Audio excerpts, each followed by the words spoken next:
Du romantisme au réalisme, Stendhal est bien le produit de son temps, mais conserve toujours une certaine distance, le mettant légèrement à part de ses contemporains, distance qui se retrouve d'ailleurs dans ses romans où l'ironie tendre, pour ses personnages, ou acerbe, pour son époque, est toujours présente.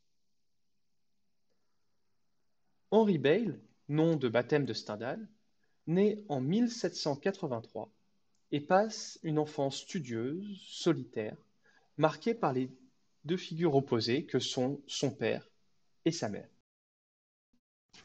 Le père, à gauche, aurait exercé ce que Stendhal présentera dans son autobiographie comme une odieuse tyrannie. De l'autre côté, sa mère, qui meurt lorsqu'il a 7 ans, et son grand-père, à droite, l'initie à l'esprit de liberté hérité des philosophes des Lumières et constituent deux figures affectueuses. Ne supportant pas l'atmosphère religieuse, bien pensante, qui règne au sein de sa famille, il part étudier les mathématiques à l'école centrale de Grenoble. En 1799, il se rend à Paris pour se présenter à Polytechnique. Mais il renonce finalement pour s'engager à la place dans l'armée d'Italie et pour participer aux campagnes napoléoniennes. Il parvient à Milan, à la suite de Napoléon en 1800, et tombe sous le charme de l'Italie, de sa musique, de l'amour, trois éléments qui seront toujours associés chez Stendhal au bonheur. À son retour à Paris, il essaie de trouver une position faisant preuve d'une certaine ambition sociale.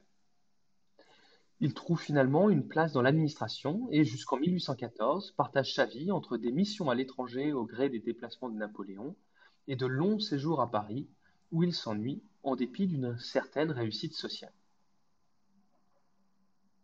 En 1814, la Restauration vient mettre un terme à ses ambitions. Il retourne alors à Milan où il s'adonne à ses passions jusqu'en 1821. C'est alors qu'il rencontre Methilde Dembrovska, la femme la plus importante de sa vie. Toutefois, ses acquaintances avec les milieux libéraux italiens le rendent suspect à la police autrichienne, qui occupe alors le nord du territoire, et il est de nouveau contraint à partir.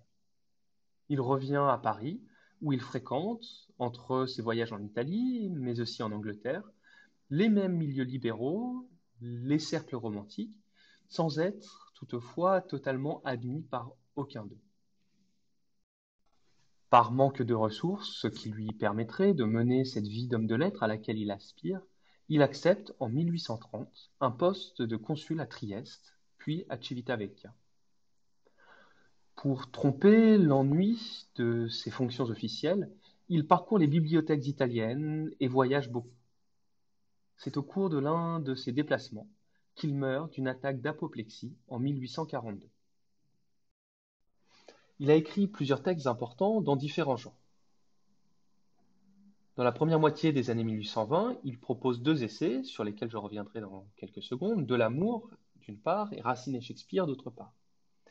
Dans les années qui suivent, il passe au genre romanesque avec des œuvres qui sont autant d'esquisses souvent à charge de son temps.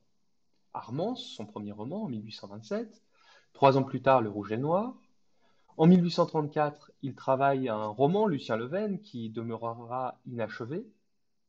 Et puis, enfin, en 1839, La Chartreuse de Parme et les Chroniques italiennes, un recueil de nouvelles inspirées de ces histoires qu'il a pu découvrir dans ses bibliothèques qu'il aimait tant. En parallèle, au milieu des années 1830, il travaille à son autobiographie, La vie d'Henri Brulard. Romantique par bien des aspects dans sa manière d'être, avec son goût pour l'autobiographie, son questionnement perpétuel, son énergie déployée pour parvenir, comme l'on disait alors, sa fascination pour l'amour, Stendhal prend le parti du Hugo romantique dans les querelles sur le théâtre, notamment avec son Racine et Shakespeare. Toutefois, sa distance réflexive, son intérêt pour l'observation et l'analyse le place à la marge de ce mouvement romantique. De l'amour, traité qui propose une description minutieuse de la passion, est en cela exemplaire. Il n'est pas tant romantique qu'il analyse et critique parfois le romantisme. C'est cette même distance qui lui pose bien des difficultés dans son entreprise biographique. Fasciné par Rousseau, il veut éviter l'autojustification. Intéressé par Chateaubriand, Il ne veut pas s'adonner à la même complaisance, à un style qu'il juge empoulé. Son journal, ses souvenirs d'égotisme, la vie de Henri Brulard témoignent tous d'un certain détachement teinté d'ironie, d'une lucidité amusée. Il soumet sa vie à cette même observation minutieuse qu'il impose à ses personnages. Le pseudonyme choisi pour son autobiographie est emblématique de ce décalage léger, de cette mise à distance qui caractérise le regard stendhalien. Si les initiales sont conservées, le nom de famille est modifié et le prénom anglicisé puisqu'il s'écrit avec un Y. Le roman devient un moyen de se dire, sans passer par une première personne qu'il trouve trop complaisante. Ces personnages sont autant de facettes de son moi. Julien Sorel partage avec Stendhal son aspiration au bonheur, son ambition sociale. Fabrice est le Stendhal italien, euphorique et jouisseur.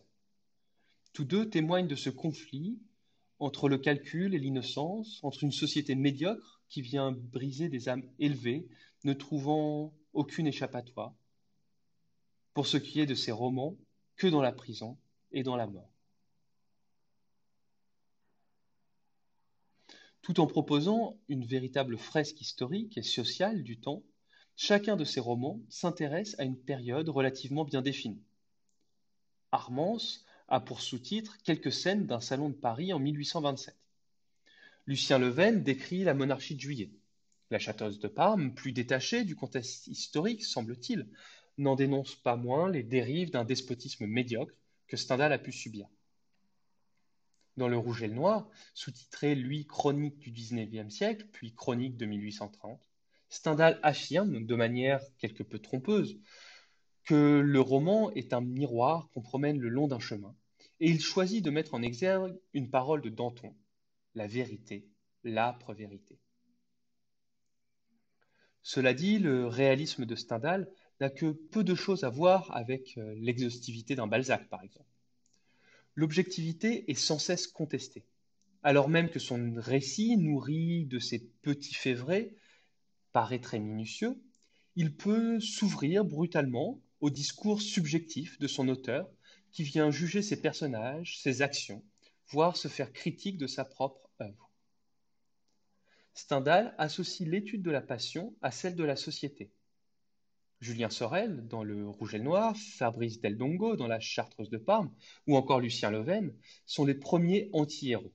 Des personnages non pas exemplaires, mais avec leurs faiblesses, capables de calculs méprisables, comme Julien pour séduire Madame de Rênal. Et pourtant, le lecteur s'y attache. L'intrigue amoureuse se détache sur un fond de réflexion sociale et d'analyse des évolutions politiques.